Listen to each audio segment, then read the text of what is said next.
really pleased to be back here in Rockland County and be joined by two incredible public servants, our great county executive Ed Day and our Assemblyman Mike Lawler, who has just done a tremendous job here in his beginning of his first term, and there's much more to come from Mike Lawler. These two gentlemen are out there every single day fighting for lower taxes, safer streets, and returning common sense to the insane far-left policies that have come out of Albany.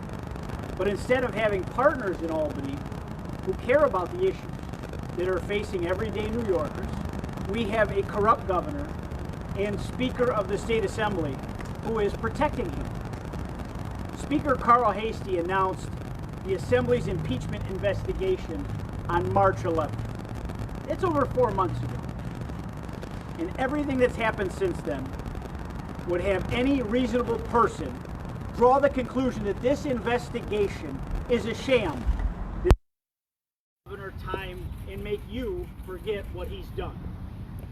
In fact, just this past Friday, he took the outrageous step of publicly prejudging the outcome of Attorney General Tish James' investigation and set the table for the New York State Assembly to not act on it, regardless of what's inside the report. His comments were so brazen, so inappropriate, that they led one of Cuomo's victims' lawyers to issuing a public rebuke. Speaker Heastie is the one who controls whether or not an impeachment vote will go to the floor of the Assembly for a vote. There are enough votes today, based on public comments, the governor. But Carl Heastie, the Speaker of the New York State Assembly, refuses to allow a vote on the topic. His comments were so inappropriate last Friday that it would be like a judge in the middle of a trial casting aspersions on the case and saying that even if the defendant is convicted, that he will refuse to sentence him. It is just insane. And it just shows how cooked Albany is. Cuomo stood in front of TV cameras saying he couldn't wait for the AG's investigation because it would vindicate him. Now, he and his allies, they're doing everything possible to undermine these investigations and to cast doubt on accusers. This is the level of corruption that Albany's built on. And I've said it 1,000 times. If you think that D.C. swamp is bad, D.C.'s got nothing on Albany. Andrew Cuomo is the most corrupt and sinister governor in America. And he has a whole cabal of people that owe him, around him, and they have been protecting him so he will not be held accountable. And who are the people that suffer? The taxpayers. The hard-working women and men that pay the bills in this state. The everyday New Yorkers who are disrespected and treated like garbage by their government.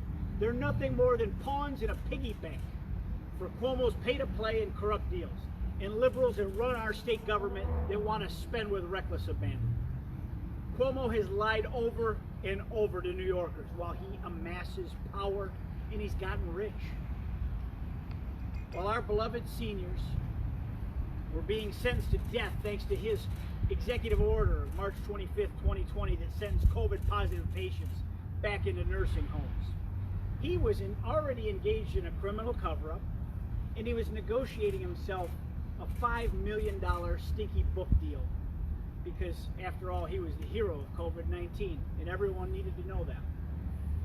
While your business was shut down, and your kids were struggling trying to learn over Zoom, he was summoning young staffers to the governor's mansion, and God knows what happened next. While you thought he was concerned about making infrastructure investments by building a new Tappan Zee bridge, he was ordering it to be built with faulty bolts so it could be open in time for his last re-election. Andrew Cuomo's a menace to this state, and every day that he is allowed to stay as our governor and remain in power is a stain on the future of this state. The evidence is in plain sight. You have covered in the media. You have covered the evidence already. The votes are already in place to impeach if the leadership had the courage to call the vote. The only thing standing in the way of justice is in victims getting the justice that they deserve is a Speaker of the State Assembly who's refusing to act and saying that even if the facts are presented to him by the Attorney General, they still may not act. This should outrage every single New Yorker. But it's time to rise up and to take our government back for the people of the state, not the elites in Albany and the powerful that are in Cuomo's cabal that are covering for him. Enough is enough. Enough is enough. We've seen enough. Millions of New Yorkers are fleeing this state because they think it's a hopeless cause. They see the corruption, the failed policies, and they don't think things can change. But you know what? This state is worth fighting for, and people like Mike Lawler and Ed Day are fighting for the future of New York State. We're New Yorkers, and we need to demand better. Mike is fighting like hell every day in the State Assembly to shine light where there's wrong, to bring out the corruption so that people can see what's happening and being dusted under the rug. Ed is working tirelessly here in Rockland County to provide the people with a better government and to navigate the mess that Albany is laying in front of our counties and municipalities with unfunded mandates. But if we're going to change New York as a whole, we need to change governors of the state of New York. We need to elect a Republican governor who will return common sense back to the people of this state. We will restore integrity to our government, who will respect taxpayers again in this state, who will respect law enforcement and our cops and put a stop to the dangerous pro-criminal policies that have made every New Yorker less safe, who will actually cut taxes and watch your money and bring jobs and opportunity back to our state. If we don't take this moment to bring the change, when they're as corrupt and it's out in plain sight as it's ever been, if we don't get the change in 2022, we're going to lose our state forever. So we're going to fight. We're going to keep fighting, and I will be traveling all over this state with many other Republicans that also are working to draw the attention of the people. And it's wake-up time for the people of the state of New York. So I thank you very much for your coverage here today. Before we take questions, we're going to hear from, starting off with our great Assemblyman, Mike Lawler. Thanks. Thank you, Chairman. It's great to be here this morning. You know, I was one of the first members of the state legislature to call on Andrew Cuomo to resign. And I did so for two very simple reasons. His March 25th directive ordering COVID-positive patients back into nursing homes resulted in the deaths of thousands upon thousands of our seniors, causing irreparable harm to their families and leaving our communities in shambles. He covered it up.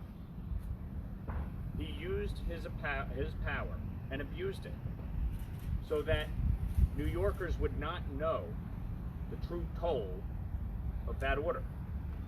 And he did so for one very simple reason. He had 5.1 million reasons to do it. It's corruption at its worst, and it's criminal. And I believe Andrew Cuomo should be indicted and should be charged. The second issue here is you have numerous women who have come forward and alleged predatory sexual behavior on the part of the governor and a complicity among his staff in procuring these women for him. We don't need an Assembly impeachment investigation to determine the facts here. The facts are very simple.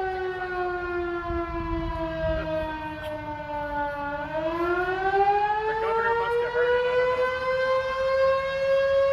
We told you how powerful he was, right?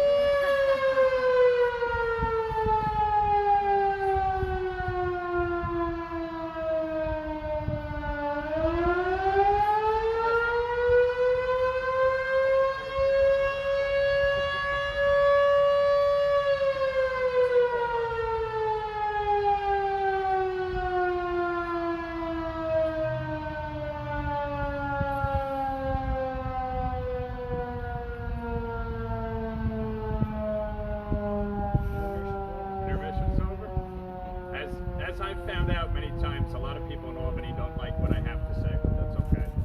The bottom line here is this.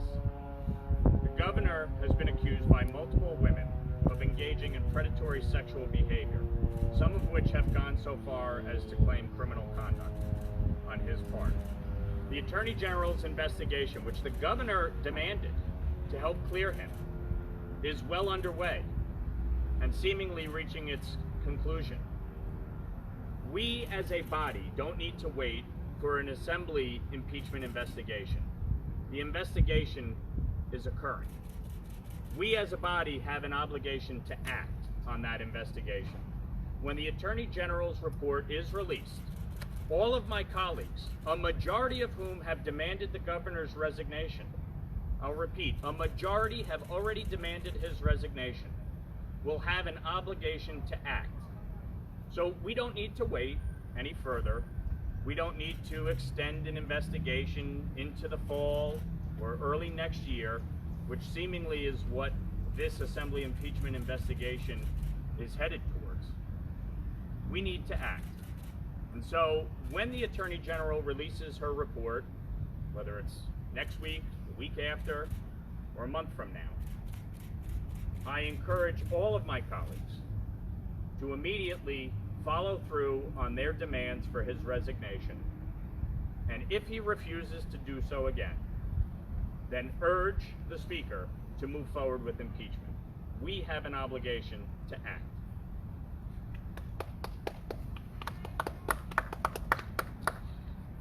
I want to first of all, I want to thank Assemblyman Lawler for his strength of voice in Albany and in our assembly, and also Chairman Langworthy for coming to Rockland County to bring a message to all of us.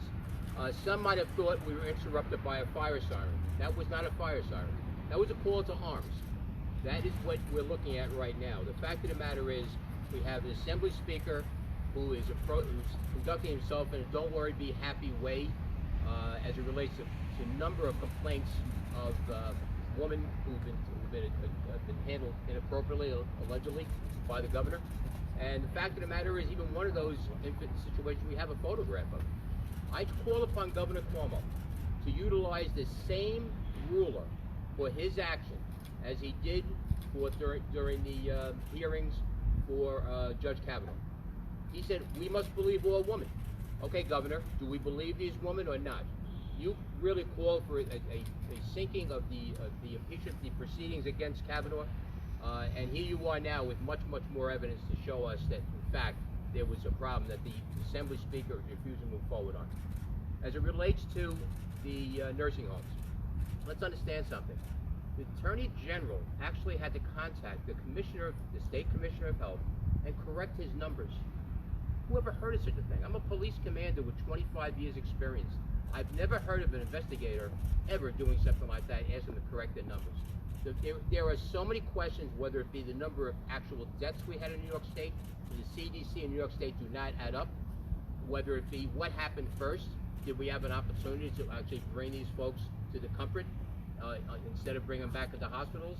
There are so many questions here, and quite frankly, many indications that there was something done wrong here by the governor. We have to move forward here, we really do. The people of New York State demanded. My God, the families of thousands of people who died, they demanded. And finally, and this is a personal note from my perspective as a former member of law enforcement, Governor Cuomo has lorded over a destruction of law enforcement here in New York State. The policies that he has embraced, the work that has been done with his allies in the state legislature, has destroyed the law enforcement community here. And then he has the audacity to turn around and say, you know something, we can fix this. I am the savior, according to the governor. I have money to spend. I'm going to throw money to make programs. Seriously? Governor, let me make a suggestion to you. Speak to the law enforcement professionals. Make sure they understand what's going on, because they do, and let them put together a plan. And there's a word involved that should be utilized. The word is called enforcement. We have little kids getting killed by people being let out of jail because of bail reform, because of justice reform. And I use the word reform with a quite large set of quotes. And that is what's going on here right now. This has to change. The governor, on top of that, has been silent to Rockland County when his parole board has let out 2 child murderers. His parole board has let out cop killers for the Brinks robbery. My God, what has happened to this state? What action is he taking when it comes to the parole board? I have not heard a word from him. Governor, you're a father of 3 girls.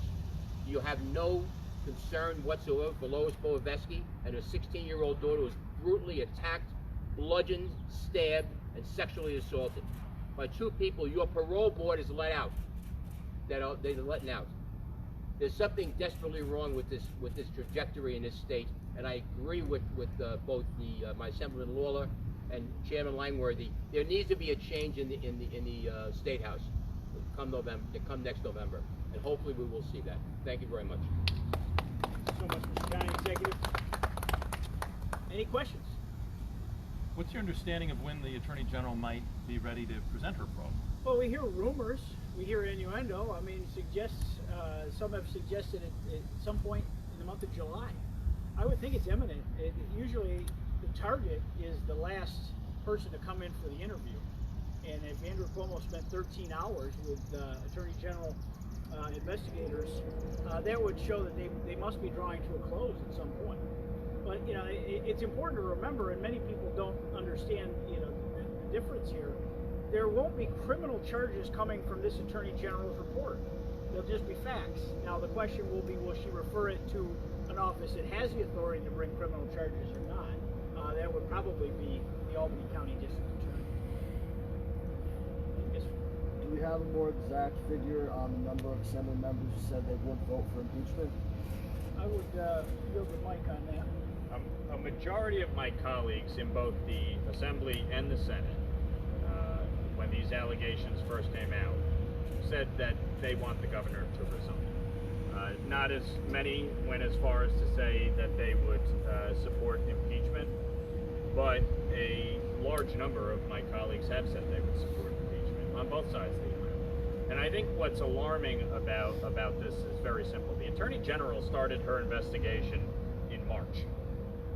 She is seemingly close to concluding it, as evidenced by the fact that the governor recently met with her investigators a week ago, this past weekend. The Assembly impeachment investigation didn't authorize the issuance of subpoenas until just a few weeks ago. So the speed with which the Attorney General is moving and the seriousness in which she's taking the investigation versus the seriousness of the majority when it comes to their impeachment inquiry is quite alarming. And I think, as I said, we, as legislators, will have an obligation to act when the Attorney General's report is released. Mr. Lawler, at the very least, would you demand from the Speaker a timetable for wrapping up the Assembly probe once the AG's report is out? I mean, if he came out and said, okay, we're going to wrap ours up in 2 weeks, would that be progress? Would that be middle ground? Well, I guess the question really becomes, what have they investigated so far? They didn't allow for the issuance of subpoenas until a few weeks ago. The Attorney General's about 4 months into her investigation. So, you know, the Attorney General at this point is the standard by which everybody agrees. The victims who are cooperating with the Attorney General, the governor who said we should all wait to hear the Attorney General's report before reaching a conclusion, and then the Speaker, just after he made his comments on Friday, you know, tried to clean it up a little bit and said, no, we will evaluate the Attorney General's report. So at the end of the day here, the Attorney General's report is the standard we should follow and adhere to. And with great respect to my colleagues on the Assembly Judiciary Committee, I have great confidence in them as individuals, but the process is what's wrong here. Not the members, the process. And the bottom line is we need to bring this to a conclusion. This has been going on for months now. The allegations in the nursing homes started well into last year, a year and a half ago. So we need conclusion for the victims, both on the nursing home side and the sexual assault side. Well, is that one of the holdups, that the Assembly probe is wider than just the alleged misconduct of a sexual nature by the governor? That's what they say, but in reality, you don't need more than has already been alleged. The question is whether or not he committed these acts with respect to the women in his office, and whether or not he issued that order that resulted in the deaths of 15,000 seniors and covered it up.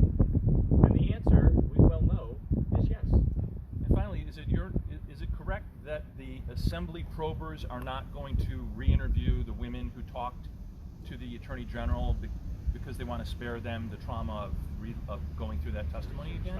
I don't believe that's the case. Okay. I believe those women are refusing to cooperate because they don't trust the validity of that investigation, and that's why they're cooperating with the Attorney General's investigation. Many of the victims came right out of the gates and said that this was a sham being put together by people that are just way too cozy with the governor, and we've seen it time and again, and their counsel has been very vocal about it.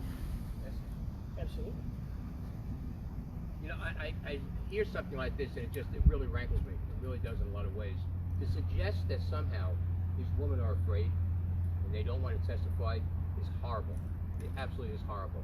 These women came forward in an extremely difficult situation. Extremely. So a couple are still working for the governor. And they were brave enough to come forward and to make their case, to state what happened. Many of them did. That was the toughest part of what they're going through. Now, are they concerned about the veracity of the assembly investigation? Likely, from what I can see. But they have come forward. And again, as I said before, believe all women, Governor. That's your bar. You said. You sent it for Judge Kavanaugh. Believe all women. Ed, are you seeing the toll of the scandals have an impact on the way the governor is doing his job? I think the one thing I have seen is the governor has been a little more hands-off of late. Things that we're trying to get done here in Rockland County came a little bit easier.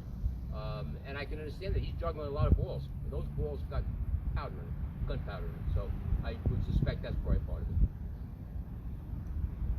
Any other questions? Okay. Thanks, everyone. Maybe we should